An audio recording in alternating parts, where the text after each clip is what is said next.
కడుపులో కత్తులు పెట్టుకుని కావులించుకునేటటువంటి దౌర్భాగ్యానికి సజీవ సాక్ష్యం మలేషియా ప్రధానమంత్రి. మత పిచ్చ విపరీతంగా ఉన్నటువంటి వాడు. భారతదేశంలో ఏ పిచ్చ ఉండదు, కానీ ఇక్కడ పిచ్చ ముద్రేస్తారు. కానీ ఒరిజినల్ పిచ్చోళ్ళు వచ్చేటప్పటికి ఇక్కడికి వచ్చి ఉపన్యాసాలు ఇస్తారు. ఆ ఉపన్యాసాలు ఇచ్చేవాళ్ళని మేధావుల కింద చూపెడుతూ ఉంటుంది మన దేశంలో ఉన్నటువంటి మీడియా. ఎందుకు ఈ మాట అనాల్సి వస్తుంది? జకీర్ నాయక్ అనేవాడు దెబ్బకి శ్రీలంకలో అప్పటిదాకా కోటీశ్వర్లైనటువంటి కుటుంబాలు ఉగ్రవాదులుగా మారి శ్రీలంకలో పేలుళ్లే సృష్టించారు. అట్లాగే భారతదేశంలో 7-8 సంఘటనల్లో పేలుళ్ళకి ఎక్కడెక్కడి నుంచిన ఆయుధాలు రాల విదేశాల నుండి తమకి తామే ఆయుధాలు తయారు చేసి ఉగ్రవాదులుగా మారినటువంటి వాళ్ళు.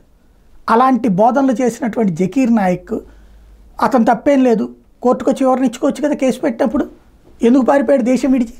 పారిపోయి మలేషియాలో దాక్కుంటే అతని మీద నేరాభియోగాలకు సంబంధించిన నివేదికలు వాళ్ళకిస్తే వాళ్ళు శిక్షిస్తారట మలేషియాలో. తాజాగా మోడీని కలవడానికి వచ్చి ఈ విధమైన వ్యాఖ్యలు చేశాడు. తద్వారా అతని ఇంటెన్షన్ ఏంటో అర్థమవుతుంది మనకి.